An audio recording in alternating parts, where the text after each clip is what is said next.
Jesus is a prophet. Moses is a prophet. We believe in 125 prophets. There's the core message as Muslims. We believe it is there in the Torah and the New Testament, but we believe the little things. Because of non-consistency and multiple authors, there are a lot of room to be corrupted. Interesting, but I do think it's unfair to characterize me as saying Not that. Not you. Well, Just the to say idea that I of just interpreting. right, but Qur'an. that I just grabbed one verse. Before we jump in, let's clarify something. When Christians say the Quran isn't the final revelation, they're not attacking Muslims. They're addressing a historical claim. The question is, does revelation end with Muhammad? Or does it point back to what came before? It is in the Qur'an mentioned nice and clear that the Qur'an speaks for itself, that it was preserved, according to Muslims. So the Qur'an is intact, it has been preserved and flawless, according to Muslims.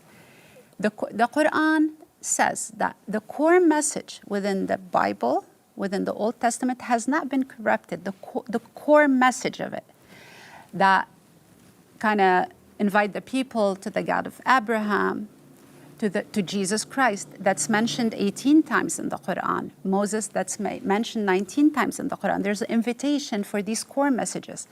But because there are so many authors in the New Testament, and there's one author, whether non-Muslim believe the Quran has been revealed to him or he wrote it himself. There's one author. So this is lack of consistency. Muslims see it, and there's room for corruption there because this lack of consistency and multiple authors. That's how Muslims see it. That's an interesting answer, and I get that answer often when I'm speaking with Muslims about whether or not the Quran confirms or corrects the previous scripture. But when I actually read the Quran, it says the exact opposite of the answers that I get from ladies such as yourself. I mean, 1094, Muhammad, if you are in doubt about what Allah has revealed to you, what it allowed to reveal to Muhammad, the Quran. If you're in doubt about what Allah has revealed, go and ask the people who have been reading the scripture before you. If you doubt the Quran, you're supposed to go and check the previous scripture according to Allah. You have 381, where Allah is telling the prophets that there's a messenger coming after them that's going to confirm all that Allah has given them of the scripture and of the hikmah, right? And so you have over and over again, I mean, there's verse after verse, chapter 2, chapter 5, full of verses about how Muhammad and Muslims are supposed to go back to the previous scripture because the Quran is supposed to come in line with it, confirming what was before, not contradicting it. So then when we see that the Quran contradicts the previous scripture, the answer that I get is that, oh, well, it came to correct it. Nowhere in the Quran or Hadith is the Quran a correction over the previous scripture. In fact, it's the other way around. This is what scholars call the Islamic Dilemma. If the Bible was truly corrupted, then the Quran is wrong for affirming it. But if the Bible wasn't corrupted, then the Quran's message must be tested against it. Either way, you face a contradiction that needs resolving. But let's talk about one example. Okay. For example, the story of Lot in the Bible. When you read the story of Lot, it says that Lot's daughters got him drunk and then slept with him. This story, when you read the same story in the Quran, it's a completely different story. It doesn't say anything about the daughters getting their father drunk and sleeping.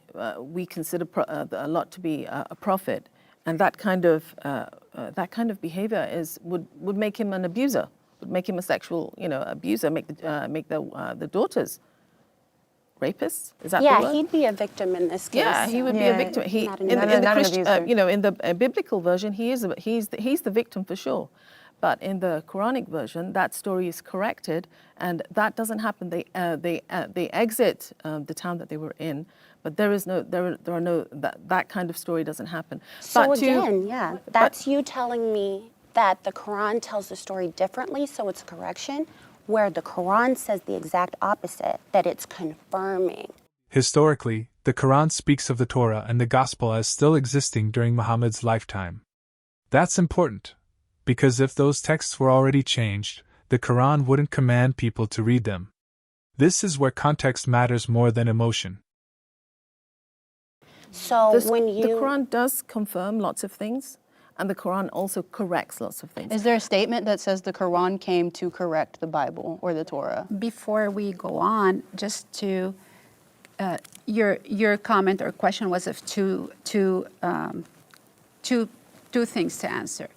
Not everyone can interpret the Quran, and not everyone can read and understand a particular verse out of context. This is very hard. Even Muslims, we can't do that. We have to refer to exegesis and corrupts and books that explain to us why this was given at this time. So taking one verse out of context to justify that the Quran corrects or doesn't correct, I don't think it is a reliable thing to say, with all due respect. So therefore, to understand, it's not a simple thing to understand where's that verse coming from and what it aimed to do. So in terms of correction, like I said before, the core message the Quran agrees on. There's a line, there's something. Jesus is a prophet, Moses is a prophet. We believe in 125 prophets. There's the core message. As Muslims, we believe it is there in the Torah and the New Testament, but we believe the little things, because of non-consistency and multiple authors, there are a lot of room to be corrected. Interesting, but I do think it's unfair to characterize me as saying Not that. you. Just Well, the to idea say that of I interpreting just, right, the but Quran. that I just grabbed one verse. Yeah, There's a multitude of verses that talk again. about the Quran confirming the previous scripture, and there aren't any verses that say that the Quran corrects the previous verses. So I have Can to you step in. quote I a have to verse step that in says that? and continue the conversation here. So next time you hear someone mentions the Islamic dilemma, remember, it's not just a slogan, it's a question about consistency, revelation, and truth claims. And those are questions worth thinking about.